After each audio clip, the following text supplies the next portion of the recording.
Award-winning author and elementary school teacher Tina Cho is back with another book to fill the gap in Christian literature for books for kids that explore science through a faith lens. God's Little Oceanographer. It presents kids with ocean facts and Bible verses and beautiful imagery to help them discover the wonders of the sea and just marvel at God's creation. So Tina, welcome back. Thank you for having me again. Now, I remember you saying that when you started writing God's Little Astronomer, you actually didn't know that much about the subject in the beginning. So here we are, deep with facts again. You must just really love to learn. Did you know much about the ocean before you started this one? When I first started teaching before that, I was student teaching in 5th grade. And a science unit I had to teach was about the ocean. And that's how I first heard about the different layers of the ocean. Yeah, I mean, there's so much to explore. There really is. And you do go deep into this. But first, again, obviously you must have to enjoy learning to be able to put a book with this many facts together. How, as a teacher, would you say to parents, how can parents inspire curiosity and a love of learning in kids? Is there any advice you could give? Well, like with my students, I teach kindergarten. We're constantly learning cool things. I find neat animals to inspire their curiosity, just showing a YouTube about it if you can't go to the ocean, and or just showing a seashell and talking about the creature that lived inside is fascinating to them. So kind of a hands-on type thing? Right. Uh-huh. Yeah. This isn't your first book with an underwater theme either. Are you a scuba diver? Have you been before? No. No, I haven't. Does that scare you or inspire you? Yeah, it scares me. Yeah. I don't know about you. So I don't have my full license, but we have been scuba diving before. And there's an element of wonder and awe, but then also fear. And I find, especially when you kind of get into the darker unknown, that's probably scarier for a lot of people. And I think that's really interesting and relevant for us, even as like Christians, where like sometimes we're just afraid of what we don't know, right? That's So good. Yeah. what's your hope for this book? What are you hoping kids overall will take away from this book? I hope that overall the kids will see that things just didn't happen in the ocean. God has a purpose and a plan for each creature, each plant, even the ocean floor, and how God put the ocean together. It's fascinating. What does it mean for us learning about this? I think it deepens your faith. I was just reading an article about like the floodwaters back in Noah's day. They're still around. That's what is making up our oceans today. And the salt content in the ocean is just perfect in how, a lot of our oxygen comes from the ocean, from the phytoplankton that's floating there. God has a plan and a purpose and designed it so well for us humans.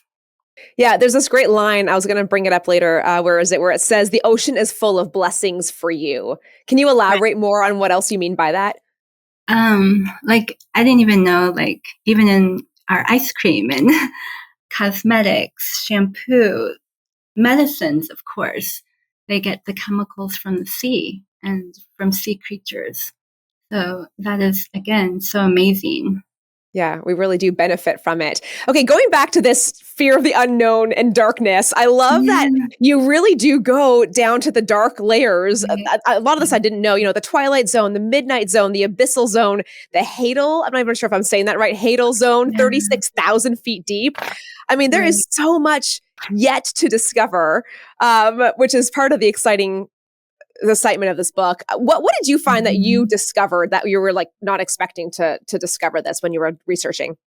So I thought it was really cool about these giant tube worms that live next to the hypothermal vents, because they don't have a mouth but yet they're able to eat from the bacteria that lives in their body, and the bacteria take the toxic fumes from the vents and turn it into food for this creature. So, God uses the toxic things to feed all these creatures on the bottom of the floor, and like these Yeti crabs who are blind and can't even see, yet they eat the marine snow. I've never heard of that either. The decaying from dead animals and stuff.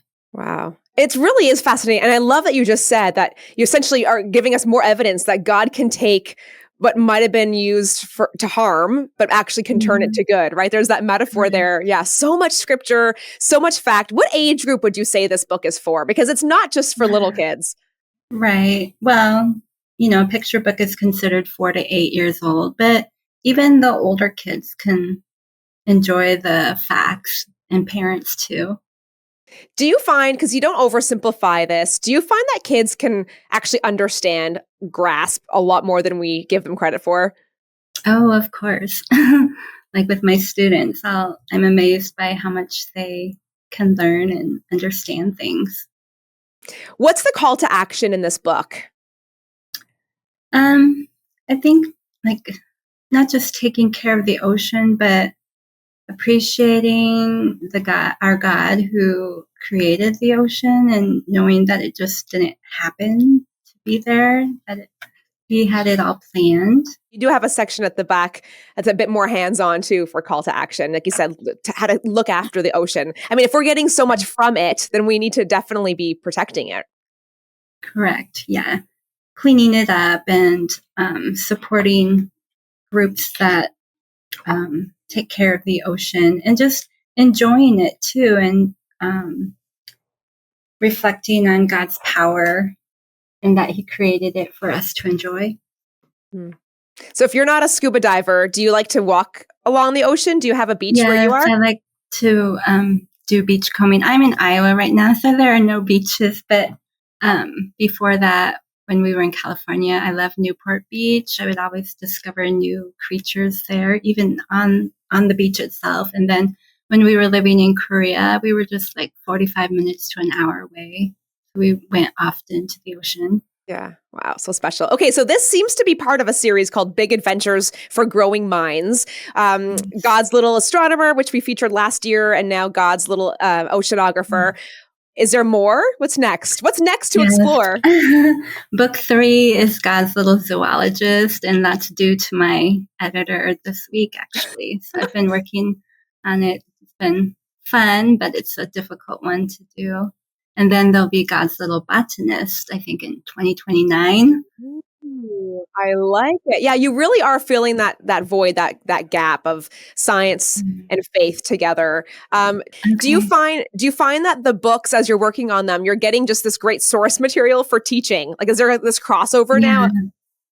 Right. So, the one thing I didn't share is that my kindergartners last year got to help with the cover of the book. Because my editor was asking, which one do you like? And I'm like, well, let me ask kids. And then they got to help choose some of the animals. And then if there's interesting animals in here, I do share about them with my class. Like we were doing W is for whale shark, as we were doing an animal countdown to summer.